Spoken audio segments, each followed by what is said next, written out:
오늘 이 시간 우리에게 주시는 하나님 말씀은 누가복음 15장 20절부터 24절 말씀입니다. 누가복음 15장 20절부터 24절. 저와 여러분이 함께 한 목소리로 합독하도록 하겠습니다. 이에 일어나서 아버지께로 돌아가니라.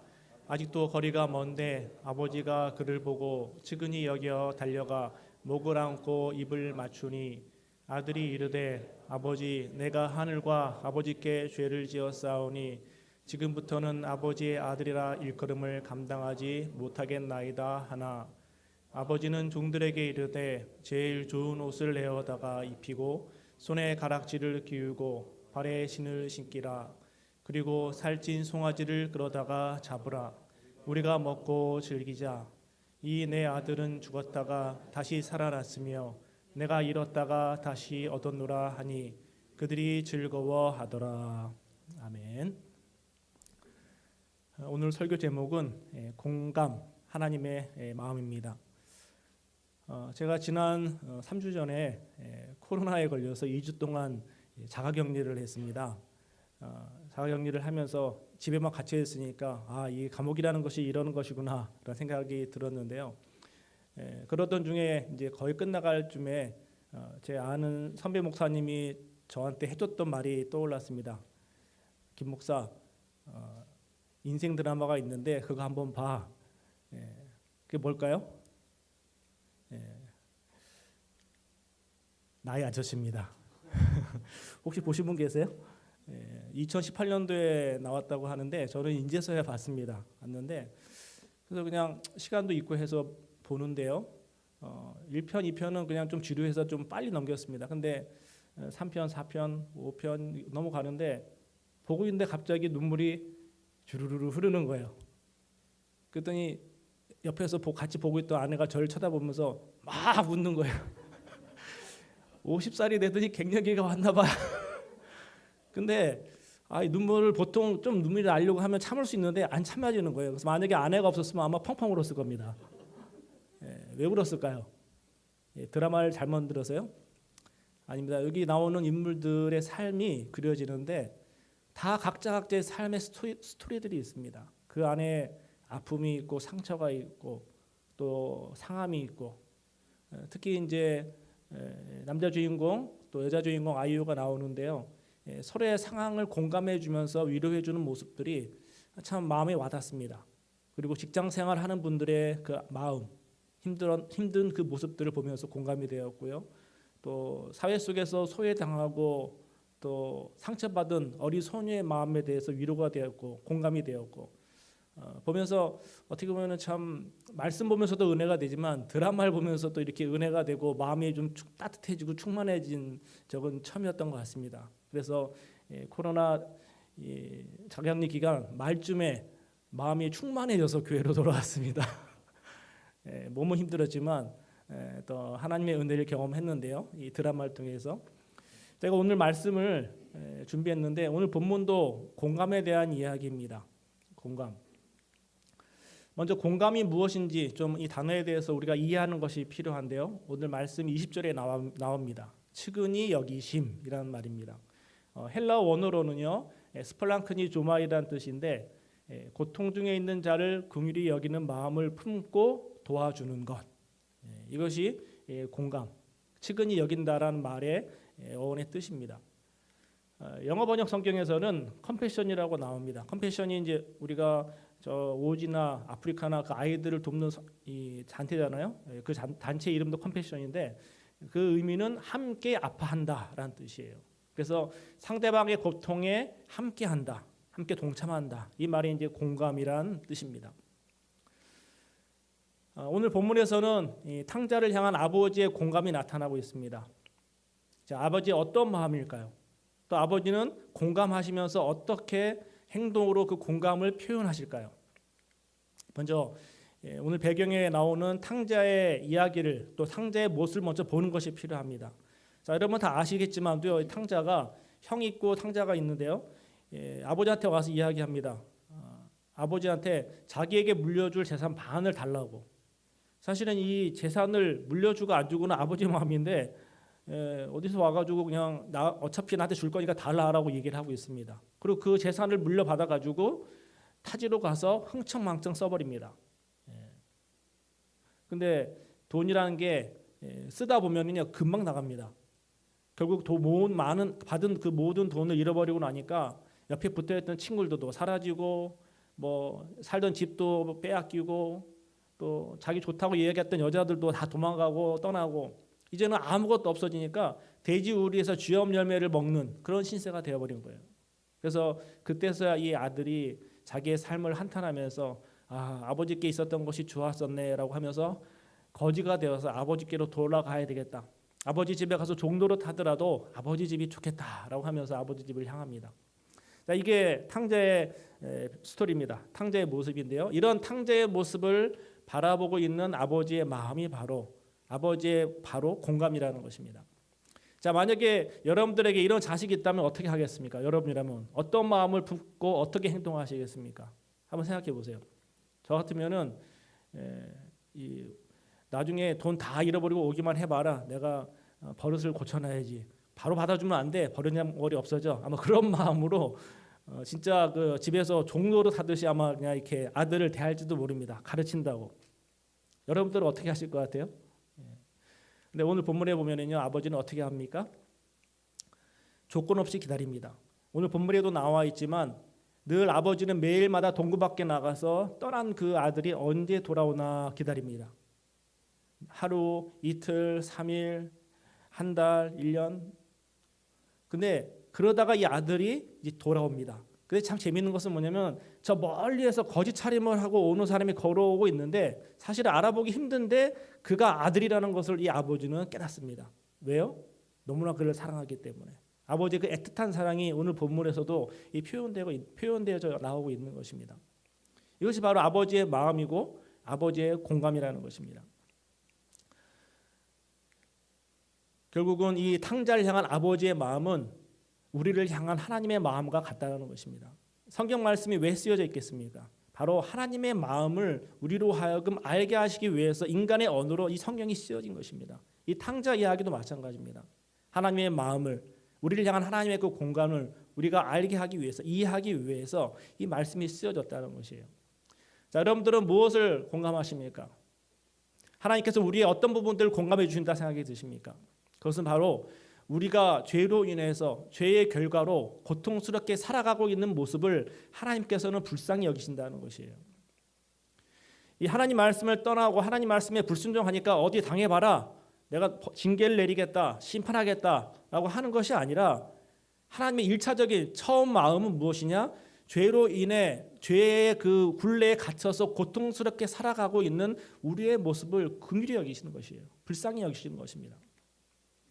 그리고 우리가 하나님께로 전환했을 때, 돌아왔을 때 하나님께서는 우리를 아무 조건 없이 용서하시고 용납하시고 다시 회복시키셔서 하나님 나라에서 함께 즐거움을 누릴 수 있도록 하신다는 것입니다. 이것이 바로 하나님의 긍휼의 마음이고 하나님께서 행하신 공감이라는 것입니다. 자, 이런 공감이 인간관계 속에서도 참 큰 영향력을 미칩니다. 이 상담학을 공부하고 심리학을 공부한 사람들도 이 공감이 중요하다라고 이야기를 하는데요. 어떤 사람은 이렇게 얘기합니다. 공감은 영혼을 숨쉬게 한다. 어떤 사람이 삶의 어려움으로 인해서 고통으로 인해서 힘들어했을 때, 지쳐있을 때 그 사람을 세우는 것은 무엇이냐, 다시 힘을 얻게 하는 것은 무엇이냐, 누군가 정말로 그 사람의 마음을 공감해 줄 때 그때 그 사람은 답답했던 그 숨이 트이면서 힘을 얻게 되어진다는 것이에요. 공감은 그래서 치유와 회복을 불러일으킵니다. 정혜신 박사가 쓴 책이 있습니다. 당신이 옳다라는 책인데요. 이 정혜신 박사는 정신건강 전문 의사인데 이분은 심리학을 전공하고 정신과 의사지만 실제 필드에서 12,000명 이상의 사람들을 실제로 상담하면서 도우면서 임상 속에서 결론을 내렸다고 합니다. 정말로 사람을 돕는 것은 바로 어떤 심리학의 이론이 아니라 바로 공감이다. 공감이다. 그래서 이 책에서 당신이 옳다는 의미는 무엇일까요? 그것은 단순히 그냥 무조건 다 그 사람의 의견, 그 사람의 마음을 다 지지해주고 그걸 맞아 윤리 도덕적으로 좋다라고 말해주는 것이 아니라는 것입니다. 그것은 바로 그 사람의 힘든 감정과 고통에 대해서 공감하는 것이에요. 그 사람이 지금 힘들어하고 아파하고 지쳐 있고 분노할 때 분노하지 마십시오. 너무 힘 빠져가지고 그렇게 있지 마십시오. 힘을 내십시오라고 하는 것이 아니라 그렇게 되어진 결과의 그 감정을 보고 듣고 공감하면서 말하는 것이에요. 공감해 주는 것입니다. 그래서 이 표현은 어떻게 하냐면요. 정말로 죽고 싶어서 상담받으러 온 사람이 있습니다. 그럴 때 어떻게 이야기하는가 이 박사는 그렇군요. 그렇구나. 죽고 싶을 만큼 힘들군요. 이렇게 공감해 주는 것이에요. 또 너무나 화가 올라와서 누군가를 죽이고 싶은 마음이 생긴 사람에게는요. 그렇군요. 그렇구나. 죽이고 싶을 만큼 힘들군요. 공감해 주는 것이에요. 우리는 보통 누군가가 자신의 어려운 문제를 가지고 오면은 당장 이렇게 저렇게 내 경험은 이래 내 이야기를 하려고 합니다. 근데 그건 공감이 아니에요.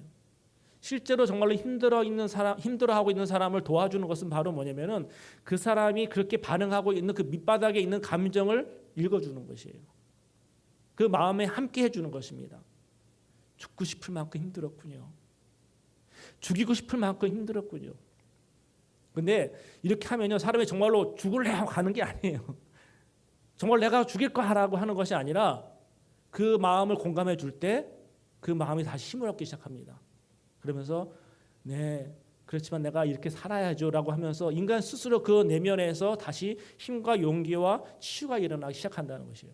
아까 이야기했던 그 의사가 닥터가 이야기한 것이 이 원리입니다. 이 공감의 원리라는 거예요. 아닌 참된 공감 이후에 이런 놀라운 치유가 일어나는데 우리가 먼저 기억해야 되는 것이 있습니다. 감정 노동이라는 것을 이해해야 됩니다. 감정 노동. 제가 신대원 졸업하고 또 이제 대학원을 더 공부하면서 목회 상담학을 공부했는데요. 목회 상담은 이제 목회 현장에서 이 상담을 어떻게 적용할 것인가, 성경적으로 이 상담을 어떻게 또 잘 성도들에게 도움을 줄 것인가 이런 부분들을 공부하는 것이에요. 근데 그 원리 중에 또 여러 가지 많은 것들이 있는데 이런 것을 배운 적이 있습니다. 이 상담을 할 때는 내담자의 눈을 잘 쳐다봐라. 그리고 끄덕끄덕 해주고 상체를 좀 앞으로 기울이고 팔짱을 끼거나 무릎을 올리면은 거부한다는 느낌이 들기 때문에 그렇게 하면 안 된다. 이런 것들을 가르쳐요. 근데 이런 어떤 기술적인 부분들을 배워가지고 상담을 하면 다 내담자가 회복을 얻고 치유가 될까요? 그렇지 않다는 것입니다. 그러니까 상담 공부를 하다 보니까 그런 것을 배워서 하는데 그냥 기술로 그걸 하다 보면 나중에 어떤 일이 벌어지느냐? 번아웃이 온다는 것이에요. 그러니까 그것은 감정 노동이라는 거예요. 감정 노동. 그러니까 내가 공감이 되지 않는데 억지로 막 공감해 주는 척하면서 막 하다 보면은 1시간, 2시간은 듣는데요. 3시간 듣고 4시간 듣고 또 다음 주에 또 3시간 듣고 4시간 듣고 하면은 그 사람 보기만 해도 막 이 경기가 올라온다는 것이. 그러다 보면 나중에는 더 상담해 주는 그 사람도 상처가 되고 번아웃이 돼서 삶이 망가진다는 것이에요. 그래서 상담해 줄 때는요, 상담해 주는 그 사람이 마음이 정말로 그 사람을 사랑하는 마음, 공감하는 참된 공감으로 나아갈 때 그 안에 어떤 일이 벌어지느냐? 그 사람도 치유가 일어나고 공감해 주는 사람, 상담해 주는 사람도 그 사람을 공감하는 과정 가운데 같이 서로 연결이 되면서 치유가 일어난다는 것이에요. 그래서 아까 얘기했던 그 닥터는 그 얘기를 하는 것이에요. 참 힘든 사람, 죽고 싶은 사람, 누군가를 죽이고 싶은 사람을 상담해 주는데 처음에 좀 힘들었지만 정말로 그 마음 가운데 들어가니까 자기도 그 마음이 이해가 되면서 나중에 가서는 서로 위로가 되고 힘이 되어졌다는 것입니다.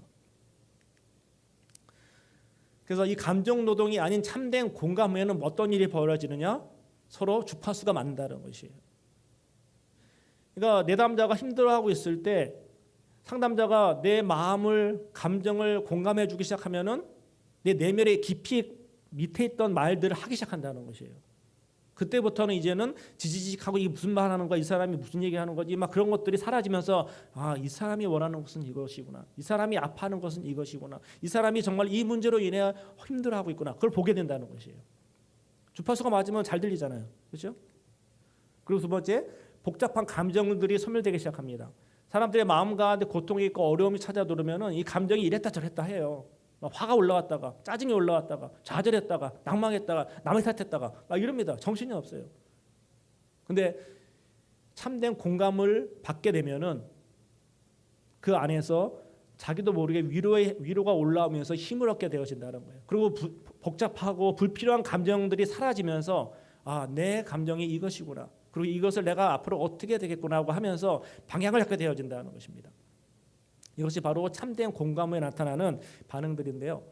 아까 책을 썼던 그 의사가 이제 상담했던 내용을 그 책에 써놓은 내용입니다. 사례인데요. 얼마 전에 자신의 아들을 불의의 사고로 잃은 엄마의 이야기입니다. 이 엄마가 어느 날 이제 출근하기 위해서 이제 차를 타고 운전해서 가려고 하는데요. 딱 운전대에 앉아서 가려고 하는데 갑자기 눈물이 쏟아지는 거예요. 눈물이 이유 없이. 근데 그 눈물이 쏟아지는데 그칠 수가 없는 거예요. 아무리 감정을 되잡고 다잡고 막 노력을 하려고 하도 안 돼서 뭔가 이상하구나. 내가 뭔가 몸이 이상해졌구나라고 생각해서 병원을 갔다고 합니다. 이 닥터를 찾아간 거예요. 근데 이 닥터가 외부에 출장하고 있어가 출장을 나간 상황이어서 이제 병원에서 기다리고 있는데 병원에서 민계를 맞고 뭐 우선은 그 치료를 받고 있는데 나아지진 않아요. 저녁 때 이 의사가 올 때까지도 계속 그냥 끊임없이 눈물이 나는 거예요. 이제 저녁 때 이 의사가 왔습니다. 와서 만나니까 이 어머니가 이야기합니다. 선생님, 내가 미친 여잔가 봐요.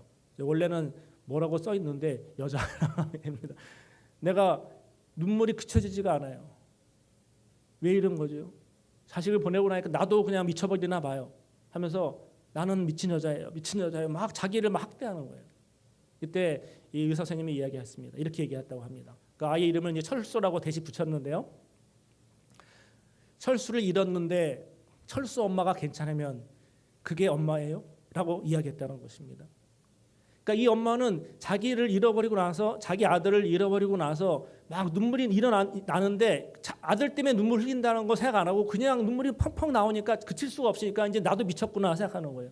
근데 이 의사의 말은 엄마가 아들을 잃었는데 괜찮으면 잘 지내고 있다면 그게 미친 거죠 라고 말한 것이. 그러면서 자신한테 사과하십시오라고 말하는 것이. 근데 신기한 것은요, 이 말을 들은 이 엄마가 갑자기 계속 흐르던 눈물 그치는 거예요. 그치더니 선생님한테 선생님 그렇죠? 내가 정상인 거죠? 하면서 갑자기 스르르 잠이 들면서 그 의사의 어깨에 기대서 잤다는 것이에요. 편안하게. 무엇입니까? 이 아들을 잃은 엄마의 그 아픈 마음을 이 의사가 공감해 준 거예요. 공감해 주고 나니까 그 내면에서 힘이 올라오면서 흐르던 눈물을 그치게 되어진 것이고 회복이 일어나는 것이고 다시 정상으로 돌아온 것입니다. 이것이 바로 일반 세상 속에서도 상담에서도 이야기하고 있는 공감의 능력이라는 것이에요. 근데요, 더 놀라운 것이 바로 무엇이냐? 하나님의 공감이라는 것입니다. 하나님의 공감. 하나님께서는요, 우리의 죄를 아십니다. 우리의 연약함을 아십니다. 말을 해도 듣지 않는 우리의 고집을 아십니다. 그래서 만약에 저 같으면은 그냥 심판부터 그냥 하고 몽둥이부터 들 것 같은데 하나님은 그것이 아니라 먼저 고통의 땅에 직접 오셨습니다. 그리고 하나밖에 없는 아들을 이 땅에 보내셨다는 것이에요. 그것이 바로 뭐예요? 하나님의 사랑, 하나님의 마음, 하나님의 공감이라는 것이에요. 그리고 설득하십니다. 구약의 선지자들을 통해서 계속해서 우리들 향해 설득하시고 말씀하시고 이야기하고 계십니다. 또 예수 그리스도를 보내셔서 하나밖에 없는 아들을 보내셔서 결국 우리의 죄를 대신해서 죽게 하셨다는 것이에요. 그리고 나서도 지금도 여전히 우리를 기다리고 계시다는 것입니다. 하나님의 마음을 깨달아서 하나님께 돌아오도록 탕자가 아버지에게 돌아온 것처럼 하나님께 돌아오기를 원하고 계시다는 것입니다. 이것이 바로 우리를 긍휼히 여기시는 하나님의 마음이고 하나님의 행하심이라는 것입니다.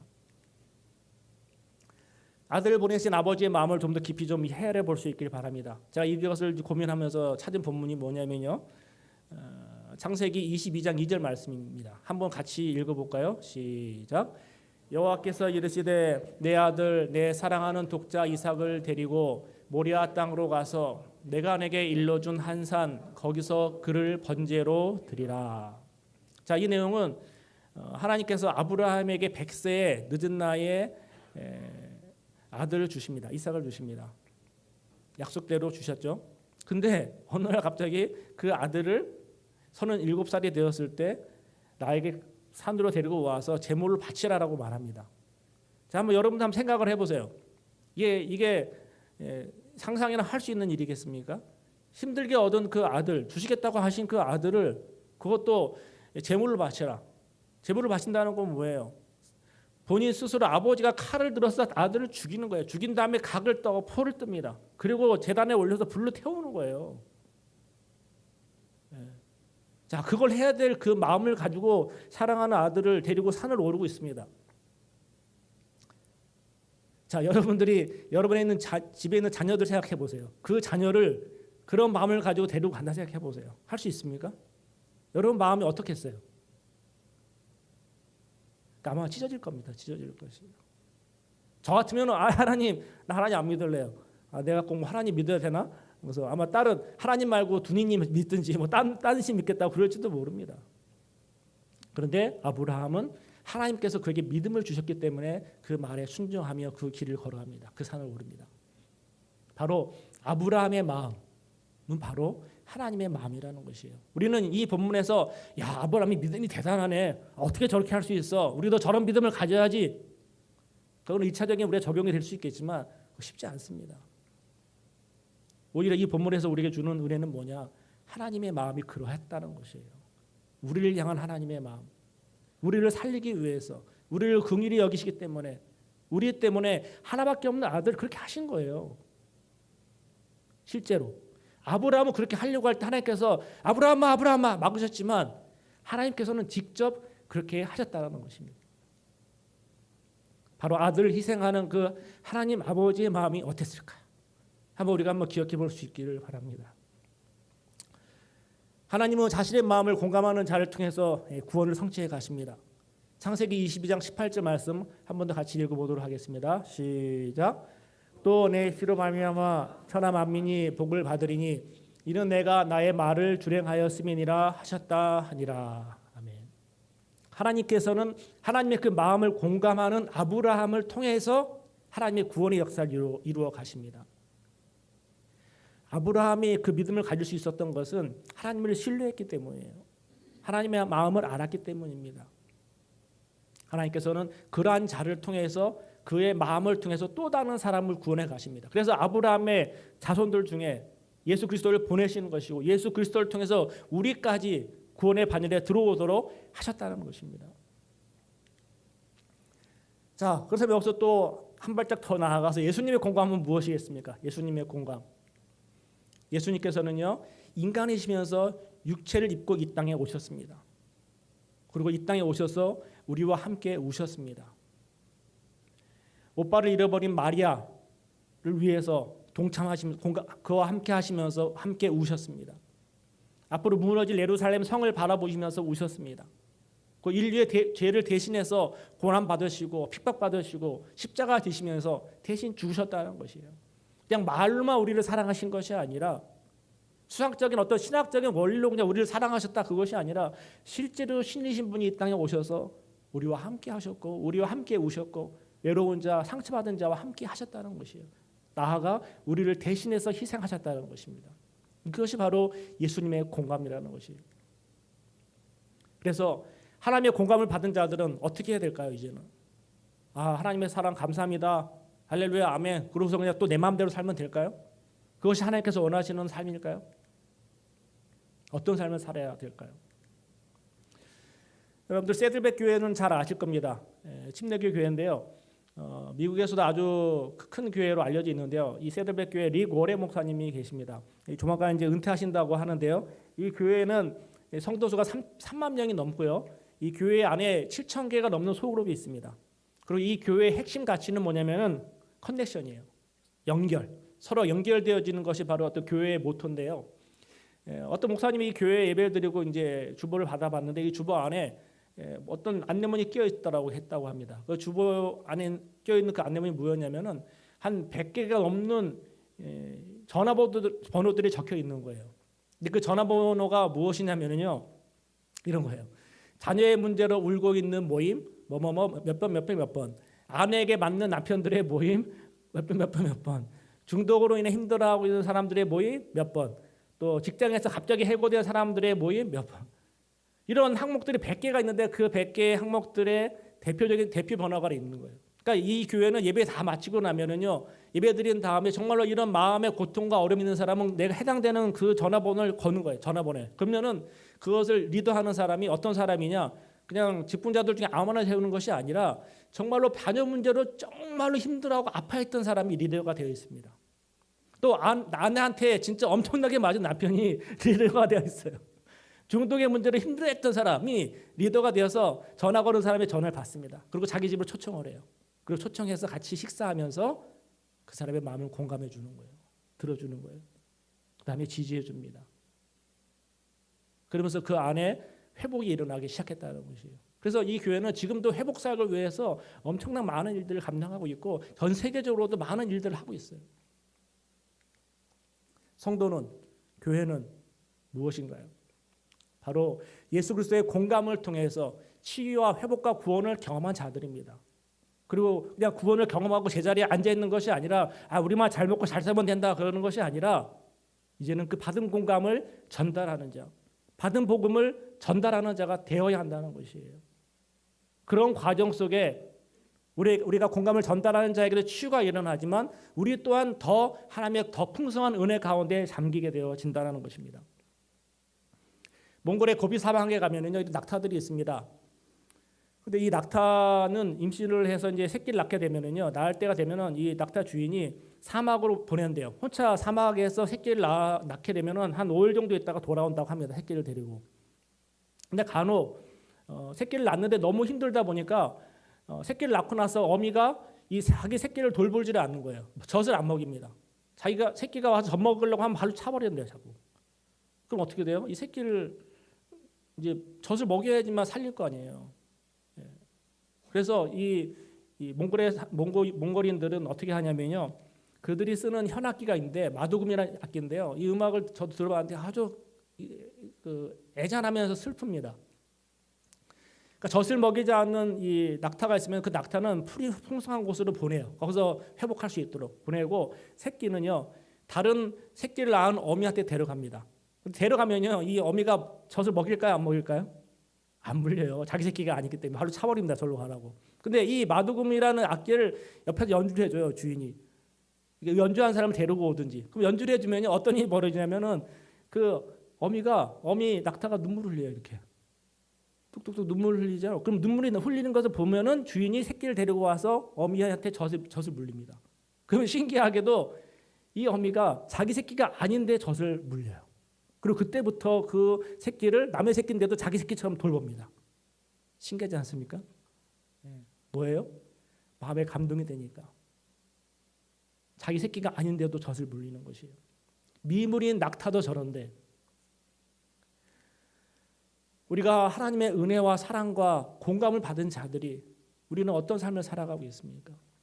우리를 향해서 하나님께서 지금도 말씀하십니다. 내가 너를 사랑한다. 내가 너를 위해 죽었다.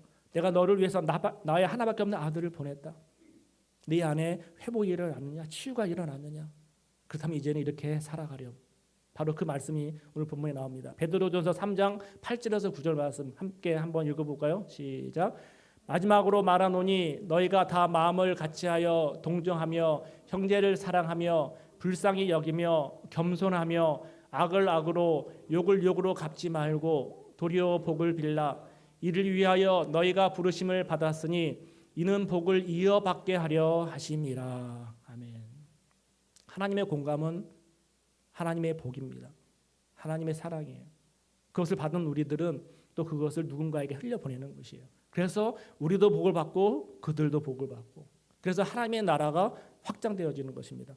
이것이 바로 교회이고 이것이 바로 성도의 삶의 모습이라는 것이에요. 교회가 성도 수가 많아지고 재정이 충만해지고 그러면 좋은 것이다? 그것이 아닙니다. 참된 교회의 본질은 그 아래는 성도들이 하나님의 공감과 하나님의 사랑을 경험하는 것이에요. 그리고 그것을 계속해서 흘려보내는 것입니다. 그 교회 성도들의 숫자가 작다 할지라도, 그 안에 교회가 재정이 부족하다 할지라도 하나님의 그 마음이 계속 주변의 사람들에게 흘러갈 때 그것이 바로 하나님께서 기뻐하시는 교회의 모습이고 성도의 모습이라는 것이에요. 우리가 오늘 말씀을 기억하면서 먼저 우리 가족들에게 하나님의 공감을 흘려보낼 수 있기를 바랍니다. 저도 두 자녀가 있지만 가끔씩은 두 아들들이 이해가 안 될 때가 있습니다. 이해가 안 되면은 먼저 마음속에 내 경험이 먼저 올라와요. 아들아, 너 그러면 돼, 안 돼? 그렇게 해봤 이렇게 되는 거야 하면서 잔소리부터 올라오려고 합니다. 지적부터 올라오려고 합니다. 근데 하나님은 그것보다 먼저 그 아들이 왜 그렇게 반응하는지, 왜 그렇게 행동하는지를 헤아려 보라고 말씀하십니다. 그래서 이런 은혜를 깨달은 다음부터는요, 함부로 잘 얘기 안 해요. 그리고 쟤도 어떤 게 있어서 저러는가 보다. 그것이 뭘까 봅니다. 기다려줍니다. 이해하려고 합니다. 자녀에게 그렇고요, 남편에게 그렇고, 아내에게 그렇고, 당신 왜 그렇게 해? 라고 이야기하기 앞서서 저 사람한테 뭔가 마음에 문제가 있는 건 아닐까, 상처가 있는 건 아닐까, 내가 그것을 공감해주고 있는가, 아니면 그거 가지고 계속 잔소리하고 오히려 더 쪼고 있지는 않나 돌아볼 수 있길 바랍니다.